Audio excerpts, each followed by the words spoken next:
사도신경으로 신앙 고백 드리겠습니다. 나는 전능하신 아버지 하나님, 천지의 창조주를 믿습니다. 나는 그의 유일하신 아들, 우리 주 예수 그리스도를 믿습니다. 그는 성령으로 잉태되어 동정녀 마리아에게서 나시고 본디오 빌라도에게 고난을 받아 십자가에 못 박혀 죽으시고 장사된 지 사흘 만에 죽은 자 가운데서 다시 살아나셨으며 하늘에 오르시어 전능하신 아버지 하나님 우편에 앉아 계시다가 거기로부터 살아있는 자와 죽은 자를 심판하러 오십니다. 나는 성령을 믿으며 거룩한 공교회와 성도의 교제와 죄를 용서받는 것과 몸의 부활과 영생을 믿습니다. 아멘. 찬송가 96장 찬양 드리겠습니다.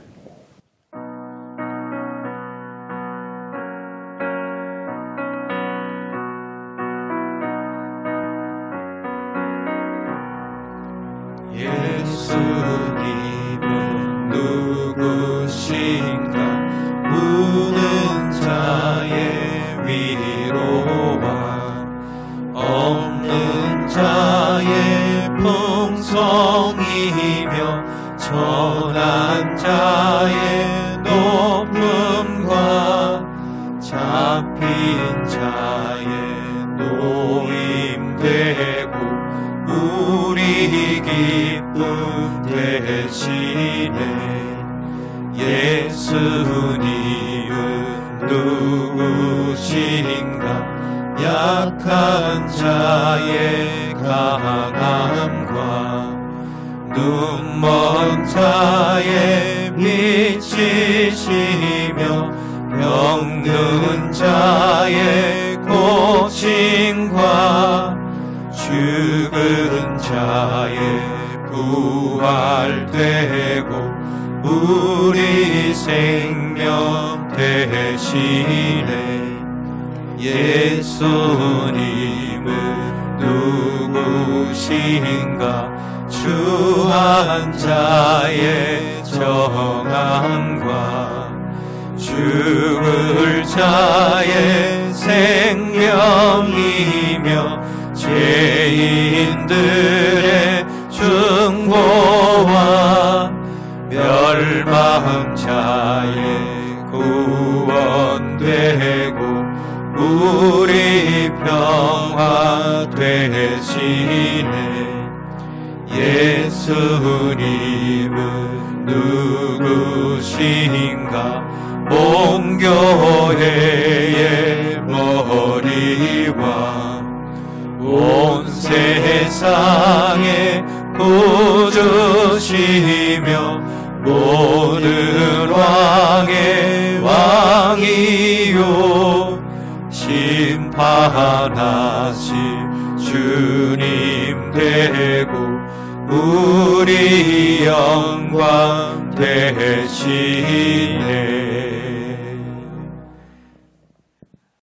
이 시간 우리에게 주시는 하나님 말씀은 출애굽기 5장 4절에서 14절 말씀입니다. 한 목소리로 함께 읽겠습니다.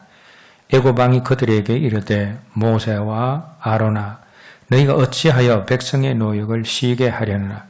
가서 너희의 노역이나 하라. 바로가 또 이르되 이제 이 땅에 백성이 많아졌거늘 너희가 그들로 노역을 쉬게 하는도다 하고 바로가 그날에 백성의 감독들과 기록원들에게 명령하여 이르되 너희는 백성에게 다시는 벽돌을 썰 짚을 정가같이 주지 말고 그들이 가서 스스로 집을 짓게 하라.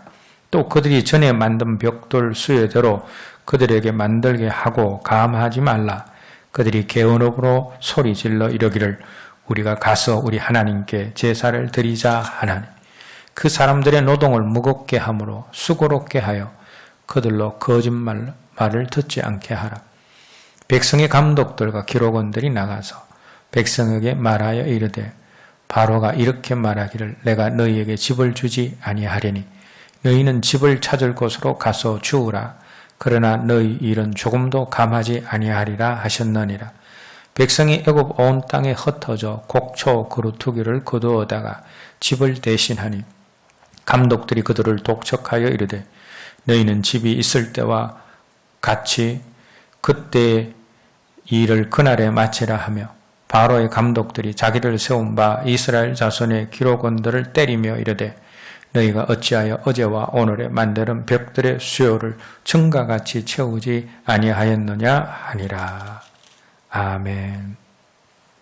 모세와 아론이 하나님의 말씀에 순종해서 애굽 왕 바로 앞에 나아가서 하나님이 전하라는 말씀을 그대로 전했습니다. 그랬더니 어떤 일이 일어났습니까? 바로가 이스라엘 백성들을 내보내기는커녕 이스라엘 백성들이 감당해야 하는 노역의 양만 오히려 불어났습니다. 전에는 벽돌을 만드는 데 사용될 집을 주면서 만들라 했는데 모세와 아론이 출애굽에 가는 말을 듣고 화가 난 바로가 이제는 집을 주지 않고 집을 스스로 구해서 작업하되 이전과 똑같은 작업량을 채울 것을 명령했기 때문입니다. 말씀대로 순종하며 나아가는데 생각지도 않는 장애물, 더 힘든 일을 만난 것입니다. 그런데 그때 이스라엘 백성들이 어떻게 합니까? 오늘 읽지는 않았지만 본문 뒤의 내용을 보시면 원망, 불평을 합니다. 모세와 아론도 정도는 덜하지만 원만 섞인 하소연을 하나님께 합니다. 그런데 여러분, 이때는 하나님께 하소연이나 원망, 불평해야 할 때가 아닙니다. 오히려 감사해야 할 때입니다. 왜냐하면 밤이 깊어져야 아침이 오듯이 고난이 증가되고 힘듦이 증가되었다라는 것은 축복이 이전보다 가까이 왔다라는 신호이고 구원이 이전보다 더 가까이 왔다라는 신호이기 때문입니다. 실제로 모세와 이스라엘 백성들은 더 가중된 이 고난을 잠시 겪고 난 뒤에 마침내 자유를 얻어서 가나안 땅으로 향하게 되어집니다. 우리 제자들도 이런 일을 만난 적이 있습니다. 오병이어의 기적을 예수님이 일으키신 후에 사람들이 예수님을 왕으로 추대하려는 움직임이 있었습니다. 자신의 스승이 왕으로 추대되려고 하는 그 기적의 현장은 제자들이 떠나고 싶지 않은 현장입니다. 좀 더 있고 싶고 좀 더 누리고 싶은 현장입니다. 그런데 예수님께서 지체 없이 그 현장을 떠나라 하셨습니다.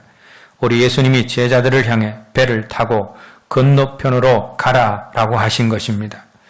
제자들이 그 현장을 떠나고 싶지는 않았지만 그래도 자기 생각을 접고 배를 타고 건너편으로 가게 되어집니다.